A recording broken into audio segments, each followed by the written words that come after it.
Hey YouTube, right back again, another video. Today I'm doing another DVD Blu-ray update, sort of for the end of October. Yeah, so I've got a stack here, so we'll get started. Right, so first one here's a big box set, which I think a lot of people have been picking up recently, and because it's sort of Halloween time. I got the complete Halloween big giant box set of all the films. Which some people sort of heard there's a few problems with it, like disc 4, like Halloween 4 is supposed to have a few sort of audio sync problems, and I think I've even heard sort of Halloween 5, and I think even some people having troubles with the bonus disc as well, not playing or not working properly or something. I've put in Halloween 4 in my player, and I haven't really noticed any sort of problems, which I suppose is a good thing. I have sort of sent an email to Anchor Bay though and asked for a replacement, just in case. I mean, I don't know if it's maybe something to do perhaps with the players, if it's different players might not play it a certain way, I don't know. But I couldn't sort of know, so I just had to sort of flick through it. I didn't sort of watch the whole film from start to end, but I couldn't sort of see any sort of real sort of problem. But this is a great box set, and looking forward to watching all the films. So it's the House of the Halloween box set. A film I did sort of talk about, I think in my last, one of my other videos anyway, I think I did like an out and about, I did a quick movie review of it. It's Cloud Atlas. And this, I mean, I did sort of quite enjoy this one. I thought it was not a bad movie. But definitely it's about 3 hours long. It's definitely too long, I think. And when you've got like sort of 6 different sort of stories, and you've got some of the characters here like Tom Hanks and Halle Berry, and they play like 5 or 6 different sort of characters, and sort of 5 or 6 different sort of time periods, and it's a bit of a sort of epic sort of film, I suppose, in some respects. I think it's got 3 different directors too. I think each of them must have done a sort of certain part of the whole film. But I think definitely I think they should have just sort of cut, made just sort of use just 3 stories and sort of concentrate on those instead of trying to do 6 different stories. And it's just I think that was a bit too sort of ambitious. But I did sort of quite enjoy it though, even though it was a sort of a long watch, and I thought it was pretty good really. I'm sure a lot of people probably might not necessarily like it, wouldn't be able to sort of stand 3 hours of it, but I thought it was alright though. That Atlas. Sort of a horror sort of related one, I suppose. I have sort of had this one in my collection for a little while. I haven't sort of watched it. I never got a chance to watch it before, so got around to watching it though. It's Frankenhooker. It's actually quite a fun movie, I thought. Just about a guy that sort of accidentally kills his girlfriend and decides to sort of go out and find all these hookers, and like dead hookers, and sort of recreate, sort of reanimate his girlfriend again with using all these different sort of parts, like using the sort of the best bits of all these different women, sort of thing. It's a bit of a sort of short film. It's only like, I think it's only like about an hour and 20 minutes, I think. But yeah, it was a good sort of fun watch. I thought the leading actress, thought she was quite good. I think she's only one of the few films she ever did. I think she didn't sort of necessarily didn't sort of have like a huge sort of career after this, and but I thought she was pretty good in the role. I thought the main actor guy, I thought he was the main lead. He was not that great of an actor, I didn't think. Yeah, I don't know, I just didn't think he was all that good. Fun movie. Nice sort of, I think it's an 80s movie, I think. Definitely sort of fun, sort of cheesy sort of 80s, style movie. So sort of also some, on the special features, also some interviews too with sort of the leading actress, and one of the hookers too. She's been in a lot of other films too, I think, and that was a pretty good interview with her. I thought she was pretty sort of full of life and colourful. Had some good stories and stuff like that. I think she's pretty intelligent too. I think she got like 3 or 4 different PhDs, and done martial arts, and so she's quite smart, and seems rather intelligent for someone that's playing a hooker, sort of thing. But yeah, that was a good movie though. Definitely one I would recommend for a good bit of fun, bit of cheese. Film classic, starring John Wayne and Robert Mitchum. That's El Dorado. Quite good, I thought. Haven't necessarily seen a lot of John Wayne's films. I have I'm a bit of a fan of Robert Mitchum now. Nice name.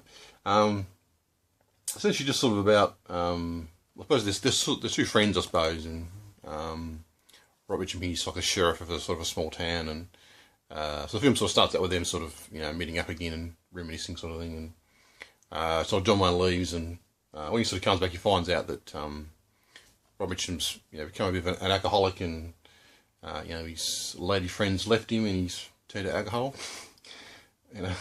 as you do. Then there's also this group of bad guys coming into town to sort of take over, and Robert Mitchum, he's just an absolute drunk and can't really can't be the sheriff of the town, so John Wayne comes in and sort of helps him out to get rid of these evil bad guys. So I thought it was good fun, good sort of movie, nice story, and nice characters, and a good watch, I thought. So that's El Dorado. I did an order through Arrow Video and picked up a few titles. I got a steelbook here of The Burbs, which I think is almost a bit of an underrated film, I think. A lot of people don't necessarily sort of talk about this one that much. Picked up the steelbook. You can sort of buy a steelbook, or you can buy just the normal sort of normal edition. I was going to perhaps sort of buy both editions, but I thought I might just pick up the steelbook now, and I might perhaps maybe in the future sort of buy perhaps just the normal edition. Because this one, I don't know how rare this is going to be. This might come out of print at some point, so I thought I'd better get this one that's going to be, maybe go out of print. It was definitely a really good film. I've sort of seen it before, but that was quite a number of years ago, and I just sort of rewatched it recently, and actually it was really good. Definitely a film I'd probably, I don't know, people are going to agree with me, but I would perhaps put it up there with movies like Jaws, and even perhaps John Carpenter's Halloween too. Definitely, I thought it was a really good sort of film. I think that sort of comedy, sort of science fiction-y, type storyline to it, and it's a great sort of 80s movie too. Nice sort of good sort of simple story, and good sort of characters, and just sort of well written sort of screenplay. I think there's a lot of sort of 80s films had that. I think just really good sort of great ideas, and just really well sort of made screenplays, I think, which I don't think you necessarily get these days. I think they're a lot more sort of, I don't know, not quite as good, I don't think, as, but definitely a good film. Definitely one I would sort of recommend if you've never sort of seen it before. Definitely worth checking out, I think, The Burbs. Another sort of film classic, I think. This is actually, I wasn't sure at the time when I was sort of looking at this one online whether it was a remake or not, because I did actually quite enjoy the original film. I thought that was a really good sort of film noir style movie, but this must be a sort of it would be a remake. It's the Killers, starring Lee Marvin. Definitely a really good film, I thought, actually. I think I'd perhaps maybe prefer the original one, perhaps because I watched it first, but this is still pretty good. A film that I think, Quentin Tarantino got a few ideas from, especially with sort of the two sort of hitmen here. I think they're supposed to be, Samuel Jackson and John Travolta, style characters here. Pretty sure that's where Tarantino got the idea from. So it's just sort of about these two hitmen here, and they go out and do a job and kill a guy, and the guy just sort of stands there. He doesn't sort of try to run away or try to plead or anything. He just sort of just stands there and gets blown away, copping it sweet. And Lee Marvin, he's a bit curious and wanted to know why he didn't sort of try to run away. So the rest of the film's just sort of about these two hitmen tracking down this guy's friends and trying to find out his backstory of where he came from, I suppose, and what the guy was like, sort of thing. There's also some really great sort of special features too. There's a sort of information sort of about Lee Marvin and his sort of film career, and sort of talking about how he was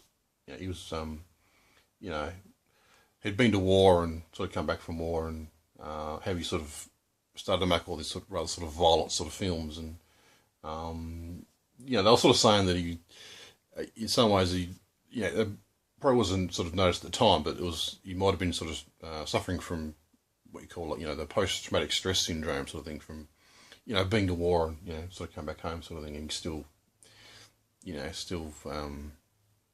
obviously, because that would affect him sort of, going to war. So he was sort of making all these rather sort of violent films, and but they were also sort of saying that he's, in real life he was actually quite a nice, placid sort of guy, and in some ways very against, sort of violence and stuff like that, but yet he was still making these, sort of rather sort of violent films. It was a bit of a sort of sort of contrast.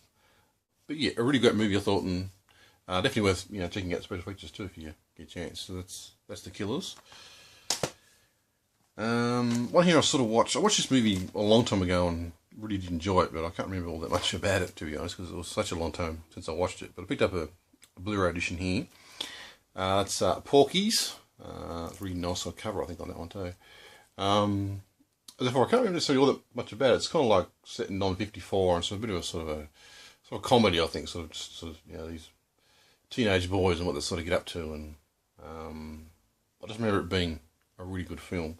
I just want to sort of say that I'm not sure, I haven't actually opened it up yet, but it's actually, looks like it's ripped on the bottom here. I don't think it's actually ripped. I think it's just more the poster art. It's actually, that's part of the picture, I think. But I should actually open it up and have a bit of a look at it. But yeah, as far as I don't know much about it, but I do remember it being a good film. So that's Porky's. For one, just a bit of a sort of blind buy that I bought, because it did sort of look interesting. Blind Woman's Curse, like a Japanese, I think, samurai type film by the look of it. I don't know all that much about it, but it did sort of sound interesting, I think, from what I read sort of online with it. Yes, look forward to giving that a watch at some point. Steelbook, Invasion of the Body Snatchers. Now, I'm not too sure if I sort of seen this one or not, because there's a few different sort of films, isn't there? Different sort of versions of the story sort of thing. And I'm pretty sure I watched the one with Kevin McCarthy in it, but I don't think this is the one, because I can't see his name on the back of it. So I'm not too sure whether I've seen this one or not, to be honest. But I'm sure I'll give it a watch at some point. But it's not a bad steelbook too, I think. Nice, simple sort of design, but it looks quite good, I think. Then we're on to DVDs now. I picked up sort of a Grand Tours of Scotland. I'm actually sort of planning to go to Scotland next year, I think, for a holiday. My dad's going over there for a holiday, so I thought I might go over with him and have a bit of a look around. I'm not sure if it's going to happen or not, but it's that's what I sort of plan to do anyway, if I can get the cash together. So this might be a bit of homework for me. This might sort of get me up to speed on Scotland. So that's that one. Looks pretty good. Double disc set. And I also got Birth of Britain too, with Tony Robbins. I think I'm always a fan of him. I think he's been in some sort of great movies and great TV shows, and I always enjoy watching him, and whatever he does. He's done some really good stuff, I think, Tony Robbins. So that's that one as well. I'll get around to watching them at some point, I reckon. Next one here is Thor: The Dark World. I think I did sort of watch probably a week or two ago, I think. Everything else, I don't know, I don't want to get too many dislikes, I suppose, but I thought it was alright, but it was, I don't know, I didn't sort of think it was really all that great, to be honest. I also had a rather sort of cliched type storyline to it, and I mean, it's a fun sort of action comic book style movie, I suppose, and I don't know, maybe I'm sort of trying to find something a bit more, deep and meaningful, I suppose, in it, but it was a fun movie, I suppose, but I just thought it was rather cliched and nothing really all that new, I suppose, if I want to be sort of blunt with it. I'm sure a lot of people, do quite like this movie, and that's fine, but I mean, it wasn't terrible. I mean, it was entertaining and a fun watch, but nothing really all that amazing, I didn't think. And, but anyway, I don't know. Give me a dislike if you want. That's Thor: The Dark World. I did quite like Captain America though, The Winter Soldier. That was really good, that one. So I probably recommend watching that one instead, maybe. Now one from the $5 bin here, just a random one I picked up. Relative Evil. This was this wasn't sort of too bad, I didn't think. Just sort of about this guy here, and this young guy, and he's sort of an alcoholic, and he's sort of in rehab, and he's about to sort of be released because his time's up. So I think he's been rehabilitized. How do you say it?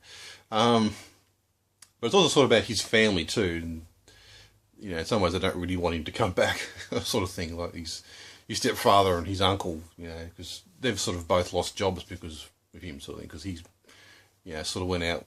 In the case of the uncle, he went out one night and sort of stole his uncle's. It was like a mail truck, I think, and drunk and sort of crashed it, and by that the uncle lost his job, sort of thing. And same thing happened. I think similar sort of thing happened to the stepfather as well. He sort of lost his job too because something that the young Brad had done. Yeah, so the auntie here sort of decides to sort of try and cash in the life insurance policy and tries to bump off the nephew, sort of thing. But yeah, it wasn't too bad though. It was sort of, it was a $5 movie, I suppose, so you can't expect too much, but it was not too bad, I thought. Then finally, I'm not sure if it was the 90s or 80s, I think, this one. I think it might be 90s. The Boy Who Could Fly. Remember sort of Andrew Ballin was talking about this one before. He quite enjoyed it, and I think pretty sure this is another $5 pick up, this one. But the other one was actually pretty good. It's sort of just about this girl here, and she sort of moves into like a new town. I think her father's died recently, so her and her mother, I think, moving to this new town, and it's sort of this mute, strange kid living next door. And I think both his parents died too, I think so. And sort of ever since he's sort of been dreaming of flying, sort of thing. That's all he sort of seems to think about. He never sort of talks to anyone, or he's kind of like the weird kid at school, sort of thing. And he's always sort of daydreaming all day and not really there, sort of thing. And that's how they sort of get to know each other. And it's just a sort of fun sort of teen sort of movie type thing, kind of like a Stand By Me, just, type of thing anyway, sort of thing. But I thought it was nice and good sort of movie, and had a bit of heart to it, and a film that probably, I don't want to use the word remake, but a film that could probably perhaps be redone and updated. I'll put it like that. I won't say remake. That's a bad word. But it was a fun movie. I do actually quite enjoy it. It's The Boy Who Could Fly. So that's my update. Some stuff that I've sort of bought recently and got to watch. If you've sort of seen any of these movies, certainly leave me a comment and tell me your thought. Give me a thumbs up or a thumbs down, whatever you feel like doing.